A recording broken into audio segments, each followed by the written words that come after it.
அஞ்சு முகம் தோன்றின் ஆறுமுகம் தோன்றும் வெஞ்சமரில் அஞ்சேல் என வேல் தோன்றும் நெஞ்சில் ஒரு கால் நினைக்கின் இருகாலும் தோன்றும் முருகா என்று ஓதுவார் முன். ஓம் சரவணபவ. நண்பர்கள் அனைவருக்கும் வணக்கம். இன்றைக்கி நம்ம பார்க்க போகிற பதிவு குரு பயிற்சி 2024 அந்த ராசி பலன்கள் வரிசையில் 10 ராசிக்கு போட்டாச்சு. 11வது ராசியாக கும்பராசி. கும்பராசிக்கு இந்த குரு பயிற்சி எப்படி இருக்கும் அப்படிங்கிற தன்மையை நம்ம இந்த பதிவில் பார்க்கலாம். குரு பயிற்சி பார்த்திங்கன்னா உங்கள் ராசிக்கு இதுவரை 3ஆம் இடத்துல இருந்த குரு பகவான், தைரியம் வீரியம் கீர்த்தி ஸ்தானத்தில் இருந்த குரு பகவான் தற்பொழுது 4ஆம் இடமான வீடு வாகனம் தாயார் கல்வி என்ற தன்மைகளை கொண்ட ராசிக்கு 4ஆம் இடமான கேந்திர ஸ்தானத்துக்கு இப்போதைக்கு வராரு. ஒரு குரு ஒரு முழு சுபகிரகம் இல்லையா. ராசிக்கு ஒரு கேந்திரத்தில் ஒரு குரு பகவான் வர்றது அவ்வளவு சிறப்பான தன்மைகளை கொடுக்காது.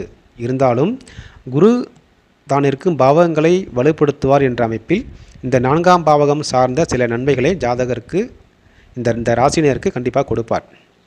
என்ன கொடுப்பார்னா, தாயார் மூலமாக இருந்த சில கருத்து வேறுபாடுகள்லாம் நீங்கும். அடுத்து பார்த்திங்கன்னா வீடு வாகனம் சார்ந்த சில நன்மைகள் உங்களுக்கு கண்டிப்பாக உண்டு. ஒழுக்கம் கண்டிப்பாக சில பழக்க வழக்கம் உங்களுக்கு சில பேருக்கு இருக்கும். அதெல்லாம் இப்போ விட்டுட்டு அதிலிருந்து மீண்டு வரும் தன்மையாக இந்த குரு பகவான் சில நன்மைகளை கொடுப்பார். ஒழுக்கம் சார்ந்த விஷயங்களை கொடுப்பார். அடுத்து பார்த்திங்கன்னா சில பேருக்கு உயர்கல்விகள் சார்ந்த சில நன்மைகள் கண்டிப்பாக நடக்கும். அந்த குரு பார்க்கும் அந்த பாவங்கள் பார்த்திங்கன்னா ராசிக்கு 8ஆம் பாவகத்தையும் ராசிக்கு 10ஆம் பாவகத்தையும் ராசிக்கு 12ஆம் இடமான விரயஸ்தானத்தை பார்க்குறார் இல்லையா.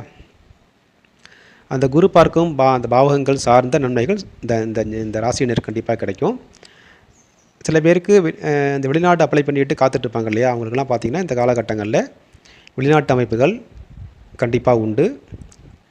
அடுத்து குரு பார்க்கும் பாவகங்கள் பார்த்திங்கன்னா 10ஆம் பாவத்தை பார்க்குறாரு.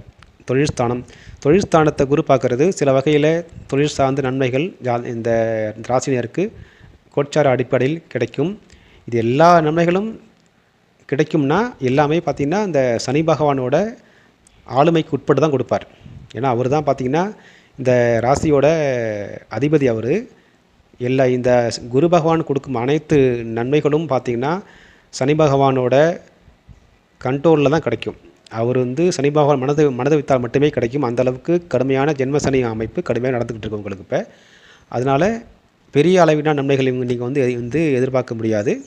ஓரளவு இருக்கும், அவ்வளோதான் அப்படின்னு நீங்கள் புரிஞ்சுக்கலாம். மேலும் பார்த்திங்கன்னா உங்களுடைய பிறந்த ஜாதகத்தில் இந்த சந்திரனோட ஒளிநிலையை பொறுத்து இந்த ஜென்ம சனியின் தாக்கம் உங்களுக்கு கூடும் குறையும் அப்படின்னு நீங்கள் பார்த்து புரிஞ்சுக்கலாம். மேலும் உங்களுடைய பிறந்த ஜாதகத்தில் நல்ல தசாபுக்தி போயிட்டு இருந்ததுன்னா இந்த ஜென்மசனி அமைப்புகள் கொஞ்சம் பாதிப்புகள் கம்மியாக இருக்கும். அப்புறம் அந்த காலகட்டங்களில் இந்த குருவோட சில நன்மைகள் உங்களுக்கு கிடைக்கலாம். இந்த ஜென்மசனி பார்த்திங்கன்னா இது ஒரு நிரந்தர தன்மை கிடையாது இல்லையா. ஒரு 2-3 வருஷத்துக்கு முன்னாடி பார்த்திங்கன்னா 2021, 2022 பார்த்திங்கன்னா மகர ராசிக்கு கடுமையான காலகட்டமாக இருந்தது. இப்போதைக்கு கும்பராசிக்கு இருக்குது. அடுத்து பார்த்திங்கன்னா அந்த மீன ராசிக்கு வரும். அதேமாரி ஒரு சைக்கிள் மாரி தான் போயிட்டுருக்கோம் அது. அதனால் இந்த ஜென்ம சனி நம்மளுக்கு மட்டும் ஏன் எப்படி நடக்குது அப்படின்னு நீங்கள் நினைக்க வேணாம். கண்டிப்பாக இந்த நிலைமை மாறும். மன உறுதியுடன் எல்லாத்தையும் நீங்கள் எதிர்கொள்ளுங்கள். வரும் காலம் உங்களுக்கு சிறப்பாகவே இருக்கும். அடுத்த வருஷம் பார்த்திங்கன்னா குரு ராசிக்கு 5ஆம் பாவத்துக்கு அடுத்த வருஷம் மாறுவார். அதனால் உங்களுக்கும் பார்த்திங்கன்னா சனி பகவான் 2ஆம் இடத்துக்கு போயிடுவார். அந்த ஜென்மசனி அமைப்பெல்லாம் மாறிடும். அதனால் இப்போதைக்கு உள்ள தற்காலிகமான இந்த காலகட்டங்களை நீங்கள் மன உறுதியோடு எதிர்கொள்ளுங்கள். கண்டிப்பாக உங்களுக்கு சிறப்பான எதிர்காலம் காத்துக்கிட்டு இருக்கு. மீண்டும் அடுத்த பதிவில் சந்திப்போம்.